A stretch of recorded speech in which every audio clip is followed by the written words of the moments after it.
What's up, everybody? Welcome back to another episode of Botch Bots and Share Shots, powered by Last Word on Sports. I am your host, a chef by trade and a mark by choice. I am the Will Gray, and joining me tonight, he is the lead English commentator for New Japan Pro Wrestling. It is Walker Stewart. Walker, how are you, brother? Thanks for coming on and chatting about some wrestling with me. Absolutely. I am doing very well. I'm getting over being a little sick, which is fine. They say that wrestling's for the sickos nowadays. That's what everyone's telling me. So, in the spirit of things, I caught a bug, which is awesome. Can't wait to put that one down. I'm especially going to need to put it down in the next 9 days, because 9 days from now, I fly out to Japan for my first ever G1 Climax, which I'm super fired up about. So I'm excited to get there, but even lead commentators for some of the top wrestling promotions in the world have to answer a few things that everybody has to do. And for this one, it's an origin story. Okay. I ask everybody, I've asked refs, people who make gear, other commentators, the world champions. Everybody has to have an origin story in the wrestling business. What about yours? We were just chatting about it a little bit. Our paths have been similar in a lot of ways. But how did Walker Stewart end up as the lead commentator for New Japan Pro Wrestling? Yeah, right. So I got very much into professional wrestling as a fan when I was about 8 years old. I was a really big video game kid growing up. And it just so happened my dad had SmackDown versus Raw 2009 for the PS3. Very much not the best SVR game that I found out since I've become an adult and have a collection behind me and everything like that. But I started off on that. It was awesome. Took me by storm. Loved wrestling ever since. College comes around. I'm 18 years old. Pandemic has just hit. It is, August 2020. So we're right at the beginning of it. My high school had shut down early. My senior year was cut short, March 2020. And it very much left me in a direction of wanting to figure out what I wanted to do. I was going to college at the time for vocal music performance. I was an opera singer throughout the first couple of years of my college career, and then wanted to go into music education and doing things of that sort. Led me into the path of actually dropping the music education side of my degree. I wanted to pick up a journalism degree instead. But before I was able to make the switch into the journalism school, I decided, well, Walker, let's figure out how much you really like writing, right? How much do you really like telling stories, as you think? Well, now I find myself in a storytelling position, but at the time I was going through from website to website, talking and writing about pro wrestling, actually. So much so to the point where I happened to stumble upon Last Word on Sports, former LWOS member of the team right here. And I ended up writing my very first wrestling article, which was an article that would have been requested. The team had basically asked, hey, can you write about your local pro wrestling scene? And I'm from Oklahoma. There's not a lot of phenomenal pro wrestling around, not a lot of high drawing pro wrestling. So I went to a show in a VFW in Oklahoma City with 20 people, and I wrote probably what was a bit of an exaggerated, glowing review of that first show that I attended. So much so to the promoter reached out to me personally, said, hey, do you want to be involved at all in the show? And I said, well, I've always wanted to be a wrestling commentator. Hopped in a booth July 24th, 2021, as a third color man. And ever since then, it's just been history. I went on to go and start my own little wrestling video production side gig that I was doing. I was growing as a commentator, ring announcer, director, editor, producer, anything that I could get my hands on in the business. Expanded out to Texas. Texas took me to Arkansas. Arkansas took me to Missouri, Kansas, Las Vegas, Maryland, anywhere I could go. And it just so happened that New Japan Pro Wrestling was looking for a new lead English commentator. And at the time, Kevin Kelly had been holding that role, but planned on moving to All Elite Wrestling, where he pursued that spot on Collision.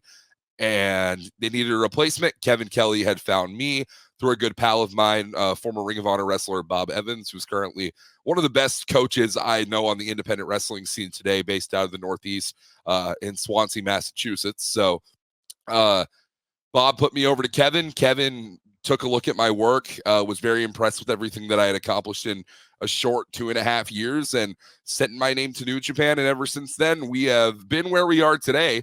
Got to make my New Japan debut October 2023. And ever since then, I've made my way to my first G1 Climax. So very, very exciting feather in the cap, Will, to say the least. So I have to know, I'm a Southern guy, Right. born and raised right here in Tennessee. I grew up in the late 80s, so the very tail end of the NWA days. Crockett territory. Memphis is right here in my backyard. Oklahoma, Texas, a lot of the same way with some of those territory fills, even into 2024 with Texas, Oklahoma, the rivalry, everything like that goes into it.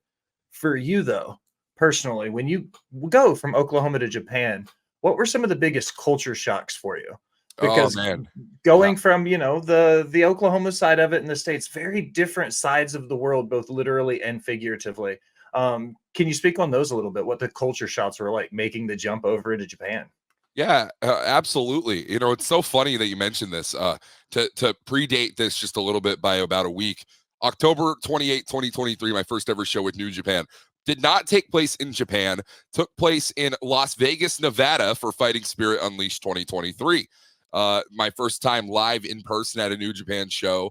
I had done a couple of like pre-recorded things for Super Junior Tag League in post. I didn't really count those. October 28th was my first live in person.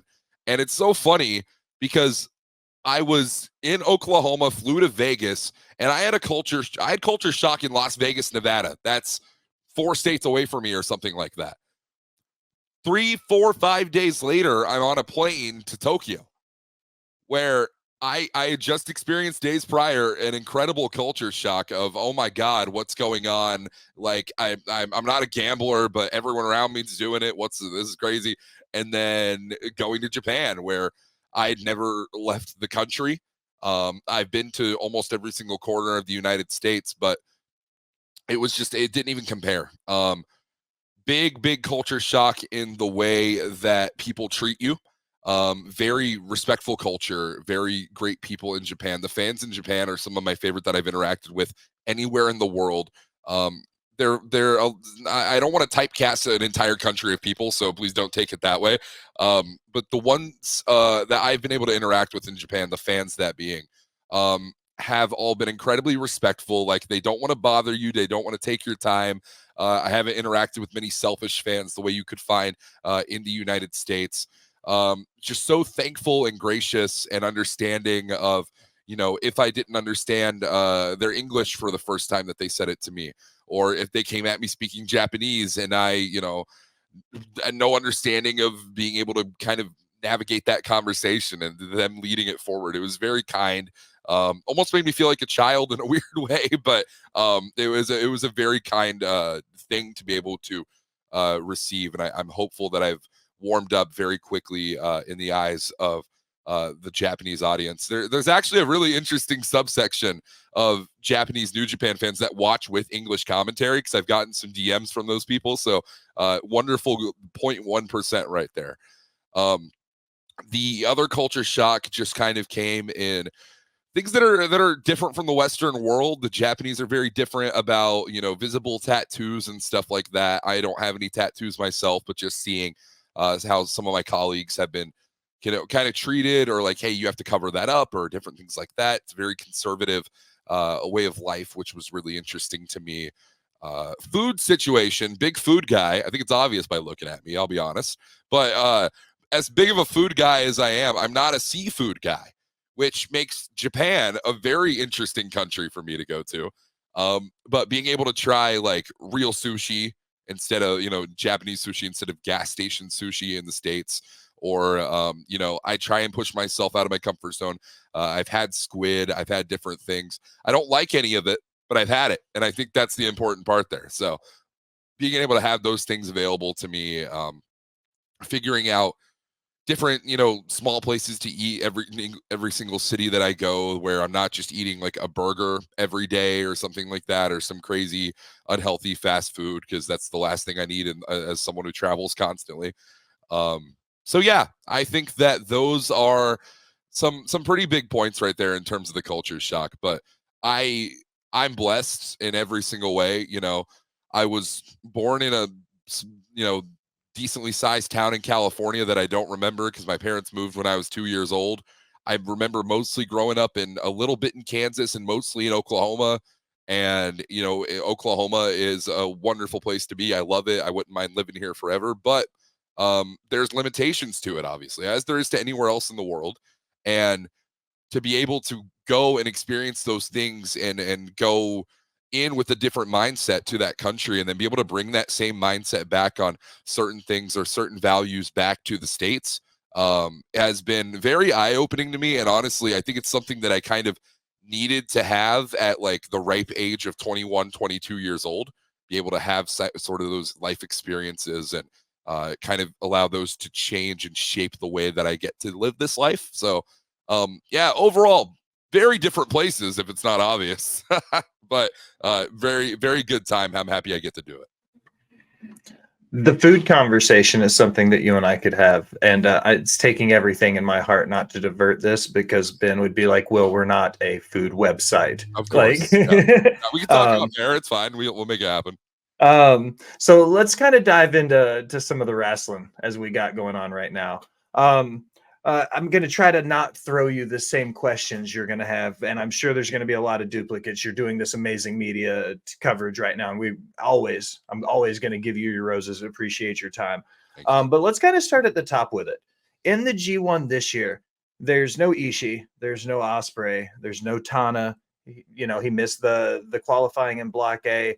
We'll get to Okada in a second. It seems like there's been a lot of these big names that have historically been there for New Japan to lean on in a lot of ways. They're gone. Do you see this G1 as kind of being that chance for them to have that passing of the torch moment, because there's a chance for so many young guys and young lions to step up, as it were? Is this the year for the passing of the torch in some ways in the G1? And if so, who are some of the young guys you've got your eyes on? Yeah, I see this as from a financial, from a corporate, from a in-ring perspective, this needs to be the year. Overall, bar none. There is a very clear difference in the lineup that we have 20 men across A block and B block respectively, and the last 10 to 15 years of G1 Climax winners, right? There's no Kenny Omega. There is no Tanahashi. There is no Kota Ibushi. There is no Okada, as you mentioned. The only winner in the last 10 years, there have been 5 people to win the G1 in the last 10 years of its existence. That's nearly half my damn life. And only one of them is still around, and that being the current IWGP World Heavyweight Champion, Tetsuya Naito. And nobody will be gunned for harder in this tournament in Block A than Naito will be as the reigning champion. And that always puts a lot more difficult of a process around the champion going in and winning G1 Climax every single year. All that being said, yes, it needs to be the year for the new guys. But I think there are some guys on the roster that feel a little bit overlooked that also have not been able to achieve that G1 victory and then follow it up with an IWGP heavyweight or world heavyweight title reign.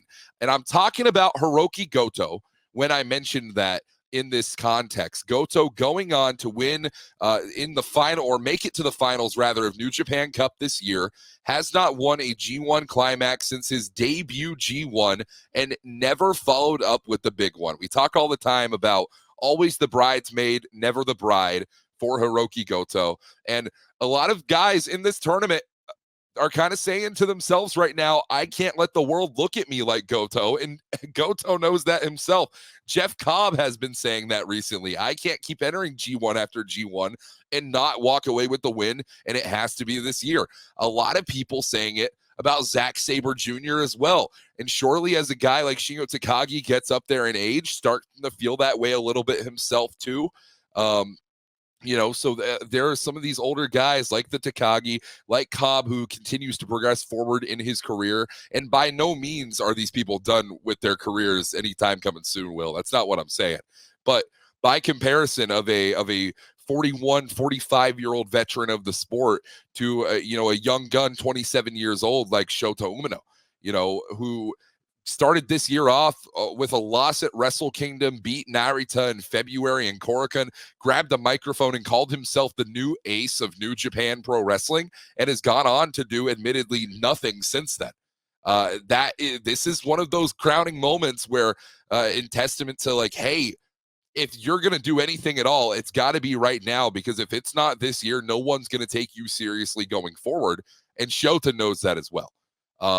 So all that being said, spotlight placed on the young guys, absolutely. I think it's very key to note that Boltin Oleg knocking out not only Hiroshi Tanahashi, not only Toru Yano, but also Taichi in the finals, who a lot of people really considered before block announcements to be a shoe-in in this year's tournament, just like many considered Tanahashi and Toru Yano to be as well. There was potential for Tanahashi to go on to his, maybe one of his final main events in the Tokyo Dome for the IWGP World title and win it for the first time in his career as the world iteration of the championship, and put his stamp, his mark as president on that title itself. Toru Yano could have played spoiler, as we've seen him do many, many times over the past 20 years of in-ring competition for Yano. And Taichi, it could have been very well the big one, the first one for him. And Boltin Oleg was the one to spoil all of that. And I'm not going to be throwing out predictions right here, right now, but if there's anyone that could play spoiler, has a hell of a chance of making it to the quarter, the semis, or even the finals, and I think a lot of people will underrate him until he gets there, it is Boltin Oleg. And it very well could also be Callum Newman, who now holds the record alongside our good pal La Sombra, Andrade, in the WWE organization for the youngest G1 Climax entrant of all time. Both men coming in at 21 years of age, and Callum Newman the more recent to do so. Both of those men being the ones to win the A block and B block qualifiers, I really consider to be New Japan Pro Wrestling's mark of approval, their stamp. Hey, you guys want to talk about the future so much, we're going to put these two young guys in this tournament. They are going to be the ones to prove exactly what the future of New Japan Pro Wrestling is, if they have what it takes. And by God, they had what it took. So it looks like this year is definitely going to be one of change. That's the one thing I can say for certain. I had Callum on my list, and I love it when the guest knows and we can just kind of hit it, because I'm like, okay, we talked about that. He hit that for me.